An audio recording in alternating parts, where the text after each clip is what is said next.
नमस्कार, स्वागत है आपका हमारे इस YouTube चैनल पर। मैं मुनमुन श्रीवास्तव आपका हार्दिक अभिनंदन करता हूं। आज की रात, जी हाँ, आज की रात जो है वो बहुत बेचैनी वाली है, क्योंकि कल दिल्ली विश्वविद्यालय छात्र संघ का चुनाव है और दिल्ली विश्वविद्यालय छात्र संघ के चुनाव के साथ साथ जो है कॉलेजेस में भी चुनाव होते हैं, कॉलेज छात्र संघ के लिए भी। हम देख सकते हैं, आप मौजूद हैं रामजस कॉलेज के ऑडिटोरियम में और यहाँ आपको दिखाएं कि ये तैयारी चल रही है यहाँ पर कल वोटिंग कराने की। ये आप देख रहे हैं सामने डूसू सेटअप है, यानी कि डूसू के लिए जो ईवीएम के ज़रिए वोट होंगे उसका सेटअप यहाँ होगा। और ये आप देखिए, ये गाइडलाइंस हैं यहाँ पर लगाया गया है कि आपको मोबाइल फ़ोन वगैरह लेकर नहीं आना है वोट डालने के लिए।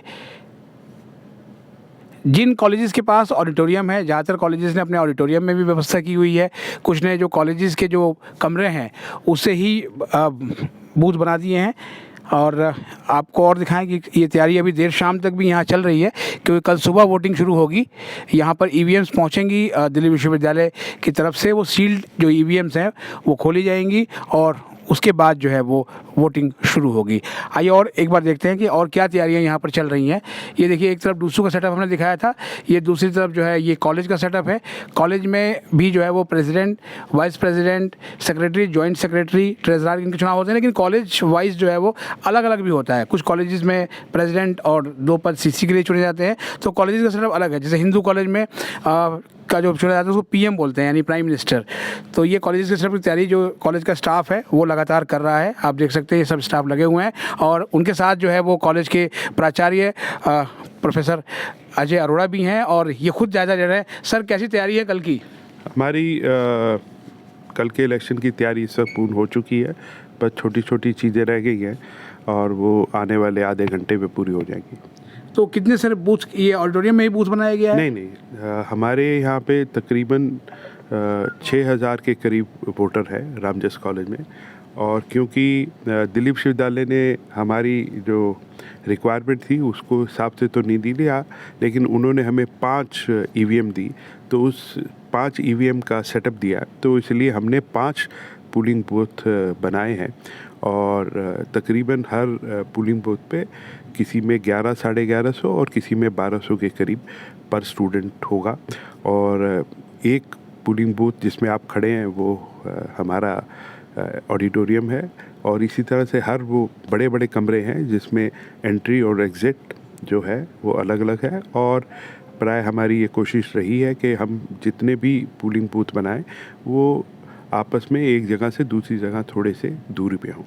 अच्छा सर, जो डूसू के चुनाव की जो गिनती है वोटों की, वो तो अगले दिन होगी 28 को। जो कॉलेज में इलेक्शंस होगा था, कॉलेज वो सेम डे शुरू हो जाएगा उसकी काउंटिंग? ऐसे जैसे ही हमारी बूथ पे काउंटिंग ख़त्म होगी, उन सारे पोलिंग बूथ में जितने भी बक्से हैं, क्योंकि आपको जैसे पता होगा कि ईवीएम जो हमें मिली है वो सिर्फ डूसू के इलेक्शन के लिए मिली है, और बाकी जो इलेक्शन हमारे अपने कॉलेज में हो रहे हैं वो पेपर बैलेट पे हो रहे हैं। तो जितने भी हमारे पोलिंग सेंटर बूथ हैं उनसे जो बॉक्सेस हैं जिसमें हमारे मत पेटियाँ हैं, उनको हम एक सेंट्रल जगह लाके और बच्चों के सामने और उसकी वीडियो रिकॉर्डिंग करते हुए उनको खोले जाएंगे, फिर सेग्रीगेट किए जाएंगे और उसकी फिर काउंटिंग तकरीबन थोड़ी देर के बाद शुरू हो जाएगी। अच्छा सर, ये जो स्टूडेंट्स वोट देने के लिए आएंगे तो उनको केवल अपना आई कार्ड लेके आना है या उन्हें कुछ और भी प्रूफ लेके आने पड़ेंगे? ऐसा होता है कि देखिए कि क्योंकि एडमिशन का प्रोसेस आपने खुद ही देखा होगा, अभी भी पूरा हुए चल रहे हैं और अभी भी चल रहा है, और कुछ जगह पे जो आई कार्ड बनने की परिस्थिति है वो पूरी नहीं हुई। और सिर्फ आई कार्ड ही एक ऐसा माध्यम है जो स्टूडेंट की आइडेंटिटी रखा जाए, उसके अलावा 4 और भी आइडेंटिटी, फ़ोटो आइडेंटिटी वो ला सकते हैं, जिसमें आधार है, पैन है, वोटर आईडी कार्ड है और ड्राइविंग लाइसेंस। ये चारों में से कोई भी फ़ोटो आईडी कार्ड और इस बात का प्रूफ कि वो इस कॉलेज का बोनाफाइड स्टूडेंट है, अर्थात उसने अपनी फ़ीस इस सत्र के लिए 24-25 के लिए दे दी हो, ये 2 डॉक्यूमेंट से उसकी आइडेंटिटी क्लियर हो जाएगी। और नेचुरली हर कॉलेज के पास अपनी लिस्ट होती है हर क्लास की, और हर बूथ में हमारे पास लिस्ट होती है कि कौन सा बच्चा हमारा बोनाफाइड स्टूडेंट है या नहीं, और उसकी सिर्फ identity in terms of photo he verify होती है, और हम अपने रिकॉर्ड से वेरीफाई करके हर एलिजिबल कैंडिडेट को बूथ अपना वोट डालने का अधिकार देते हैं। एक सवाल सर स्टूडेंट्स के मन में है कि क्या वोट डालना कंपलसरी है? देखिए, वोट डालना ज़रूर चाहिए, इससे ज़्यादा मैं कुछ नहीं कहूँगा। वोट ज़रूर डालना चाहिए, और ये अगर जब भी आपको कोई अधिकार मिलता है, अगर उसका अधिकार का आप इस्तेमाल करेंगे तो आप उस सिस्टम के लिए, चाहे वो देश हो, चाहे वो आपका राज्य हो, चाहे वो आपका महाविद्यालय भी है और विश्वविद्यालय दोनों, आप उस डिसीज़न का हिस्सा बनते हैं। वोट ना डाल के आप जो हो रहा है उसके हिस्सेदारी से वंचित हो जाते हैं। सर ये वोटिंग जो है वो कितने बजे शुरू होगी और कितने बजे तक चलेगी? वोटिंग सुबह 8:30 बजे शुरू हो जाएगी, जो प्राय 1 बजे तक चलेगी। लेकिन होता ये है कि पिछले कुछ सालों से जो हमने देखा कि शुरू में लोग आते हैं, बीच में थोड़ा सा रुक जाते हैं, और फिर जो एंड पे बहुत सारे बच्चे आ जाते हैं, तो फिर हम एक पर्टिकुलर टाइम के बाद जो बच्चा अंदर आ जाता है हम सबकी वोट डलवा देते हैं। लेकिन बच्चों से आपके माध्यम से मैं ये संदेश देना चाहूँगा कि वो टाइम से आएँ, वोट डालें और अपना अधिकार का इस्तेमाल करें। सर सुरक्षा के कितने पुख्ता इंतजाम हैं?